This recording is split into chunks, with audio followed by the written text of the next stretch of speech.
Welcome to People Doing Good for Others.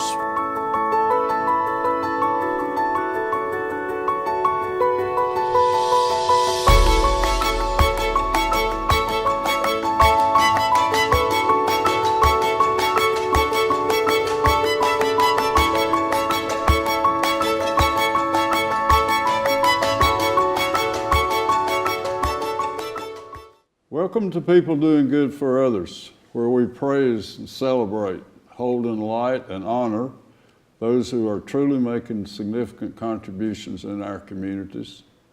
I'm Gary York, and I'm grateful to be here.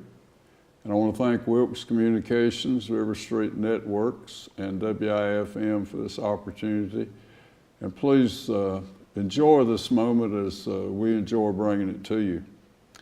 Our featured guest today is Caitlin Pitkin. She's a staff member at our incomparable communities and schools. She grew up in Charlotte and is a graduate of App State, and her specialty is fundraising, and I think that's a wonderful thing to do. There's so few that are good at it, but she really is. So welcome. Good morning to you, Caitlin. Good morning. Thank you for having me. It's an honor to have you here. It's an honor to be here.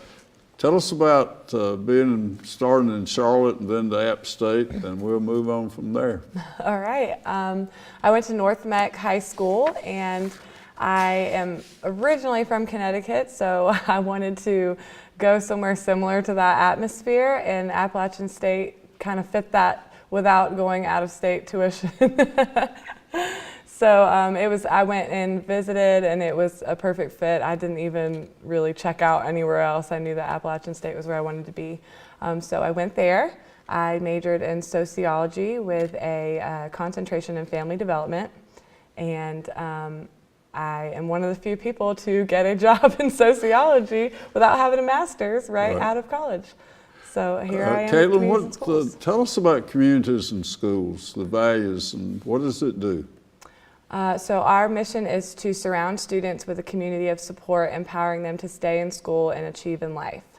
What our main model is called site coordination, where we put somebody in the school who works with kids full-time, and they have a caseload of students who they provide supports for. They bring community members in to work with these kids, establish relationships, which to us is the most important when it comes to helping children. We provide evidence-based programming, and actually the model we use for site coordination is evidence-based. And that's our main program, but we have a bunch of other really amazing programs that supplement the site coordination too, and we're able to provide to the communities we serve. And the counties we're in? We are in Wilkes County, Alexander, Allegheny, and Ashe County. Okay. Mm-hmm. And tell me about Glendora Yarborough. She's amazing. She is amazing. She is amazing. She is our executive director. I'm green in the nonprofit world, but I can't imagine working for a different leader than her. She exudes visionary leadership. She cares about her employees. She makes us want to work harder. She makes us believe, which isn't hard to do with communities and schools because we all very much believe in our mission, but she really, really helps us get to that point and pushes us to where we need to be and believes in us, which is great. She was with us a few weeks ago, and she talked about the interview for joining communities and schools, and she said that she told the interviewer that said, "You'll end up with me because I'm the one that has the heart to do this." Yep. And she was absolutely right. Yeah. She said, she's told me that story before, and she said, "I never thought I would say something like that. It just came out." It did. But it came out because she was right. Sure. She was absolutely right. She's the right person to lead. Thank you. And how big is your staff? And some of the other people, if you want to mention a couple, if you will, that you work with every day. Yeah, so we have 20 staff, 19. It fluctuates. We have one part-time person, and we have 5 site coordinators in Alexander County. We have 3 site coordinators in Wilkes County, 1 in Ashe and 1 in Sparta right now. And we have, I think, about 6 of us in the main office most of the time, which is at near the Stone Center in Wilkes County Schools offices. So we have our administrative staff is in the Wilkes County Schools office, and that's me. Melissa Higgins is the director of our differentiated services. Jetty Walker, who is director of mentoring. We have Tiger Posey, who's our volunteer recruiter, and then Glendora, of course, and her executive assistant, Jordan Mundy, and then our finance director, which is Erica Johnson. Wow. So we're all there. Tiger is my right-hand man. I could not do the fundraising aspect or any of it without him. He's a rock star in this community. People love him, and that helps out a lot too, but he's a powerhouse. So you work together on a lot of the projects? Yes. Okay. Yes. Being a volunteer recruiter, it goes hand in hand with what I do with community engagement, because getting people invested into the organization with their time is the first step. People who see firsthand what we do are the ones that are the most willing to invest financially. And do you remember your interview before coming here? With Glendora? Yeah. Yes, a little bit. It was a whirlwind, because it was right after I graduated. It was actually right before I graduated and walked across the stage, and I couldn't believe that I had that interview so quickly, and I was so grateful for the opportunity. But I just remember that her and I clicked immediately, and we're on the same page with stuff. But at that time, I was applying to be a site coordinator, so I was applying to work at Wilkes Central High School full-time as a site coordinator. Expand on that a little bit, site coordinator and... So that is the program that a person is put into the school to work with kids one-on-one and in small groups, and then we also provide school-wide services. So we work with social workers, counselors, we have a whole team that's in the school, and we surround students with wraparound services to make sure that they succeed and they're promoted or they graduate. So you really are a supplement then to the system. You come in Yes. and pick up where we might need a little help with things. Yes. One of our main mottos with site coordination is letting the teacher teach, because having a classroom full of 20 kids, if Johnny keeps falling asleep and the teacher knows that something's going on at home or something's not okay, they can call the site coordinator and say, hey, do you think you could walk around the school with Johnny for a little bit and just see what's up? Instead of having to deal with it in front of 20 children, we can let the teacher teach. So you kind of pull out sometimes and do Yeah. one-on-ones with youngsters. Mm-hmm. Wow. Talk about relationship building, and folks might not know exactly, what are we talking about? We hear it a lot, but tell us about, what is relationship building, Caitlin? Well, relationship building to me is the core aspect of what Communities in Schools is about. Our founder, Bill Milliken, said that it is not programs that change children, it's relationships. And so we focus on that not only with our kids, but within our organization, with our staff, in my job with constituents and stakeholders. It's all about building relationships. So it just means showing that you care about that person. Trust. And, trust for sure. Integrity, showing that you can deliver what you promise, and that's with a student, that's with a constituent. Either way, that's what we're promising. Okay. And we want to live up to what we tell our children and what we tell our stakeholders. All right, let's go back to your office in the far end of the Wilkes County School Administrative Building. How often as a group do we come together, or is it how does things work day in and day out? How about that? Well, as a group, to answer your first question, as a group we come together once a month, and it's called staff development. We spend the whole day together, and what's really cool is that we each belong to a group within our staff, and one group a month is in charge of staff development. So for instance, this last time, Melissa, Jessica, Jeremy, and myself are on a group, and we plan the whole staff development for February. And what we do is try to supplement in things that will grow us as a staff. At our leadership skills, we've been focusing a lot on growing our leadership skills within our staff. So this last time we actually toured infusion points as a whole staff to see how they do things, and Gary Damer is, to me, one of the most visionary leaders in our community, and I wanted to show all of the staff his really great qualities that are a little bit different than what other leaders might do, and so it's pretty cool. It was a pretty cool experience. So we did that, and then we'll talk about things that the whole staff needs to know, and then we had a potluck and shared a meal together because the whole relationship aspect is very important. And the driving force, if there's one real key to it, is keeping kids in school. Absolutely. Can you expand on that a little bit? Sure. Keeping kids in school is an investment in our community. Making sure that we don't have dropouts or people who are lost when they leave school is important to the whole community, not just our organization or not just a school or not just that one family. Everybody should care about keeping kids in school because it comes back on the community later when we have people that can't get a job and might be using drugs or might go down paths that dropping out of school can lead to.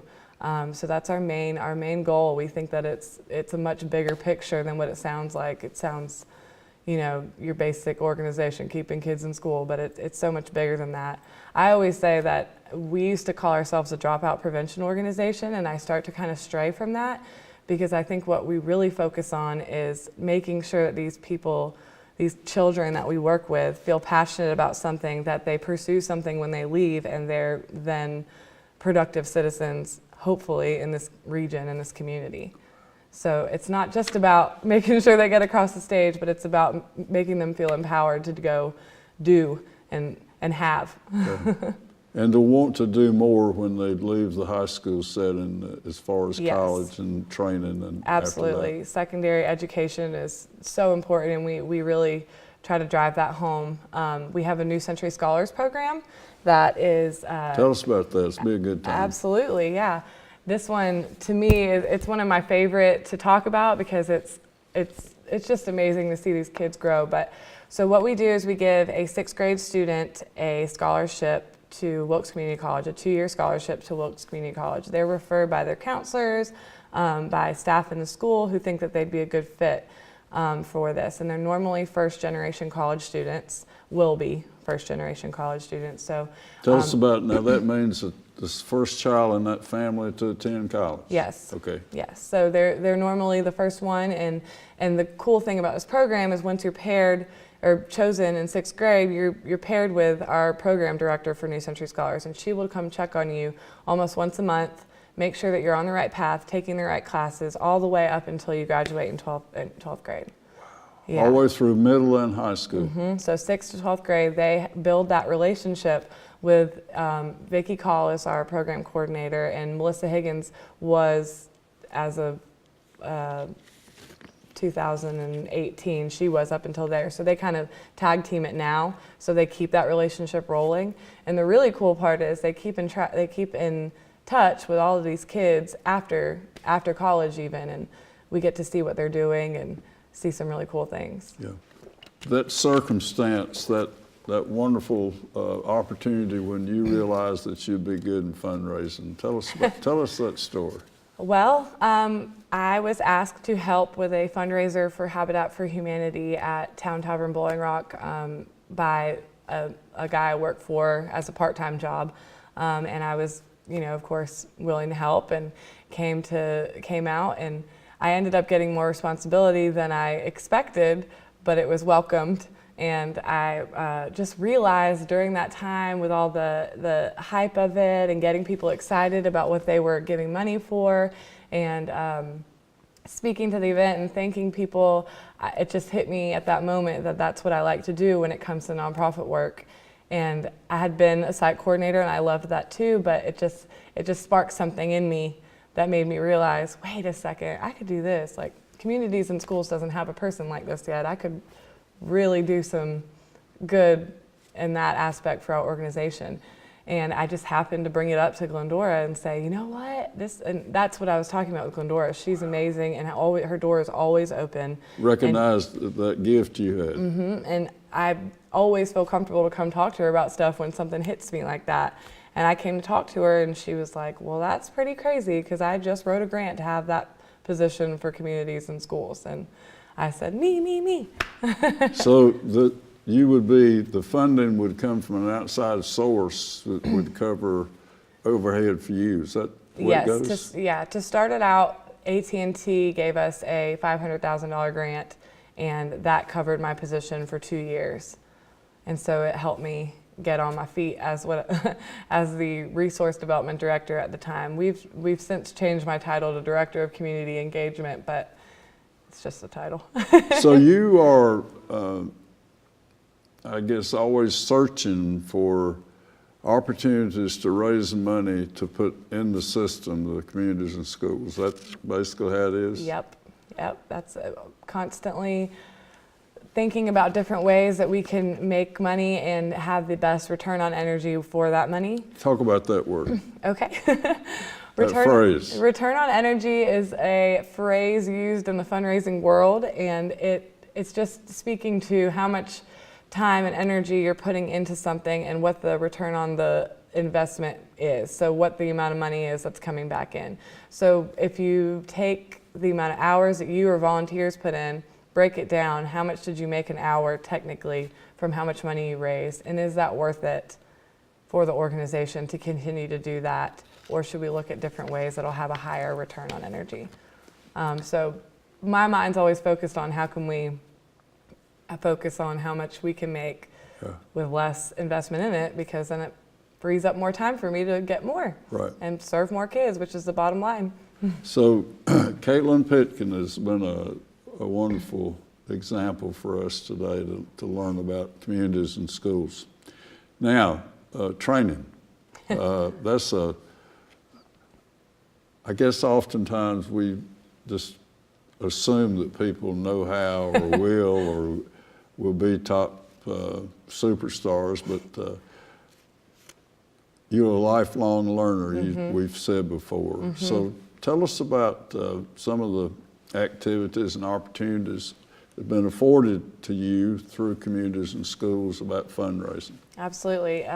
So you said lifelong learner. Glendora, one of her great leadership aspects is making sure that each one of us is a lifelong learner, because we can never grow as humans or grow an organization without us learning the newest and best ways to do things. And so when I got put into this position, I came to her green and didn't know what I was doing yet. I wanted to do it. I knew I had the passion for it, but I needed to learn the fundamentals of how to do everything. And so I started researching, but Glendora had actually attended the Duke nonprofit management course, and she suggested that might be a good avenue to take.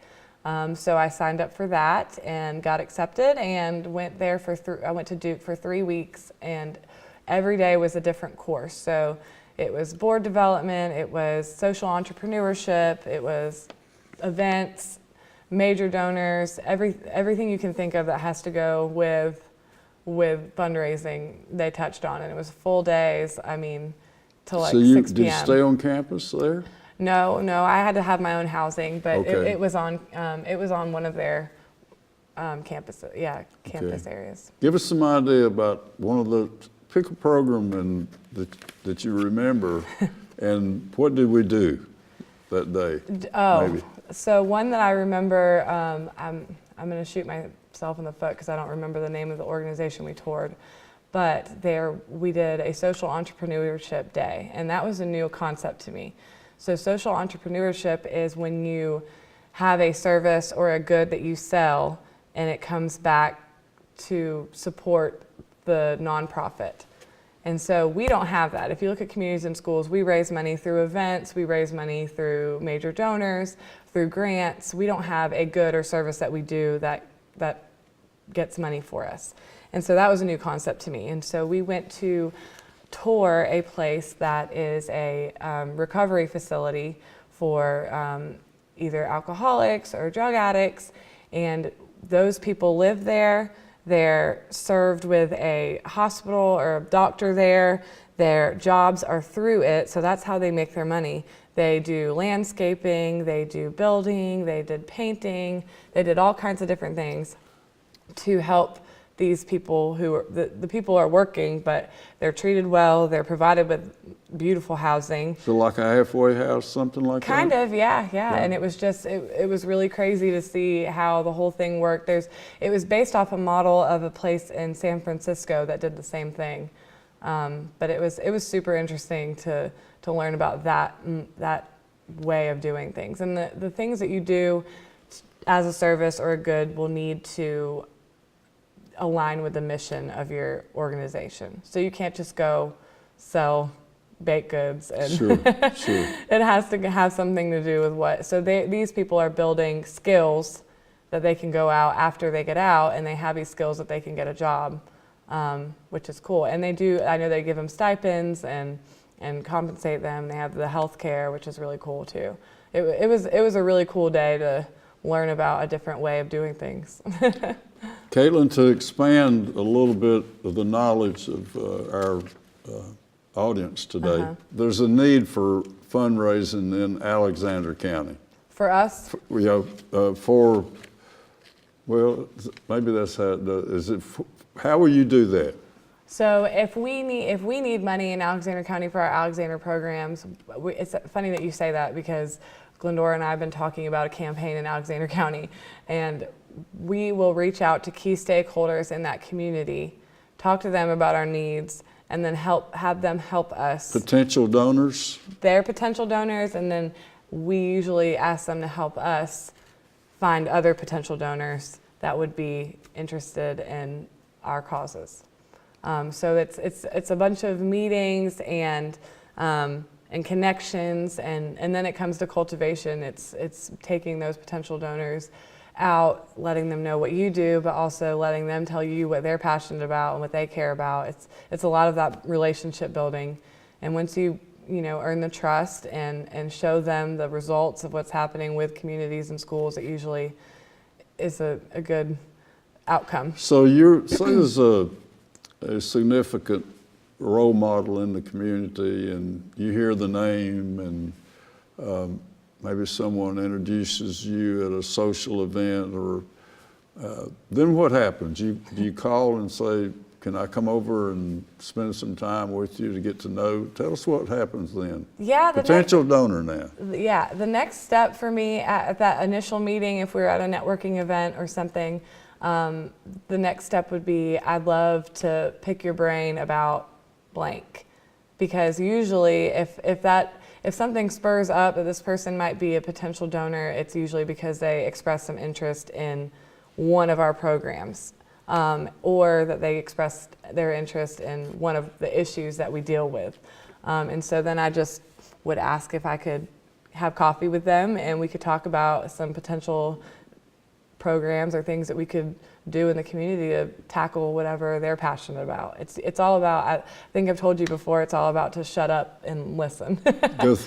Expand on that a little Absolutely. bit. So Gail, you learned that at Duke, right? No, not at Duke. No? So I'm on the board for Girls on the Run of the High Country, and I was able to go to Austin for their summit last year. And I met my favorite fundraising guru, Gail Perry, which is actually from Raleigh, but I met her in Austin, which is crazy. But her tips and everything that she puts out there is just my favorite. I bond with her on a far away level. Wow. And one of her tips is to shut up and listen. Go to that in your brain when you're speaking to someone. Right now it's a little different. I'm in an interview, and so I'm not used to that. But normally I would go to my brain and say, shut up and listen, because most people will tell you from the beginning what they're passionate about, what they're going to want to invest in, and you just have to listen. But so you come with a lot of questions, I guess, and what are some of the other things, like being on time, and absolutely being on time? Tell us about the soft skills in your arena, if you will. Yeah, absolutely. Being on time is obviously important. I found that being genuine is the most important overall. A genuine interest. Yeah, just being genuine about what you're passionate about, what I'm asking for, what I'm talking about. People can see right through you when you're not being genuine. And so I think the fact that I believe in the mission, that Glendora believes in the mission, that Tiger believes in the mission so strongly, people are hooked and people understand.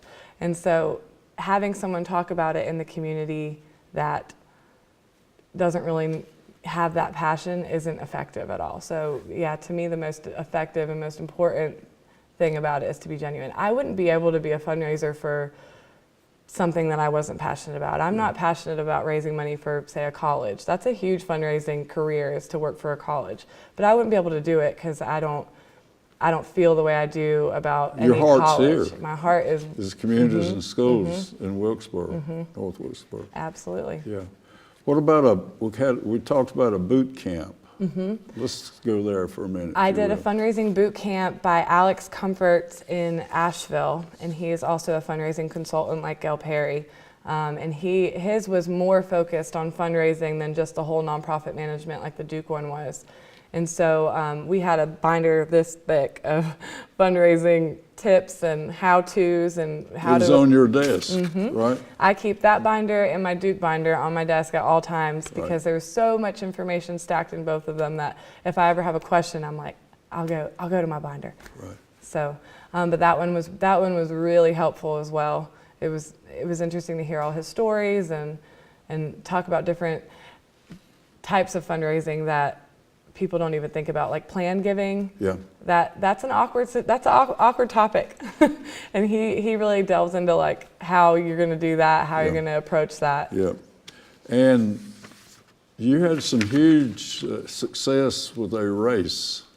Tell us, I just thought that was so exciting. It was really exciting. So our Headed to College race is in its 16th annual year, and I became the fundraising person for communities and schools 3 years ago. So my first race was 3 years ago, and at that time, I think actually it was 2 years ago. 3 years ago, the race had 75 runners, and then the next year, my main goal was how can we grow this? How can we make it a huge community event? And we don't have that many 5K, 10Ks in this area, so it's got the potential. So I had the idea to write a grant to the Health Foundation for $2,000 to be able to award the school in Wilkes County with the most participation. Great. And that upped it to $150 the next year and then $200 last year. And we're hoping for more this year. Great. Wow, that was an amazing. We've talked about the new Century Scholars. What's a chicken queue? Wilkes County should know, but I get that question all the time in all the other counties. A chicken what?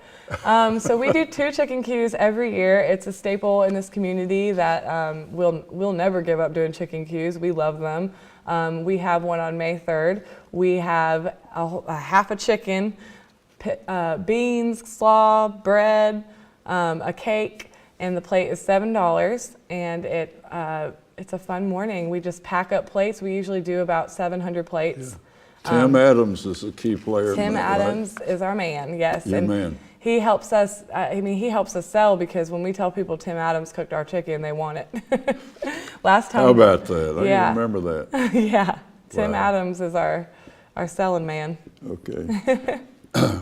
One more stop on soft skills, thank you notes, and some of the. Yes. Let's talk about some of the things that you do religiously about soft skills with fundraising. Absolutely. Thank you notes is exactly what I do religiously.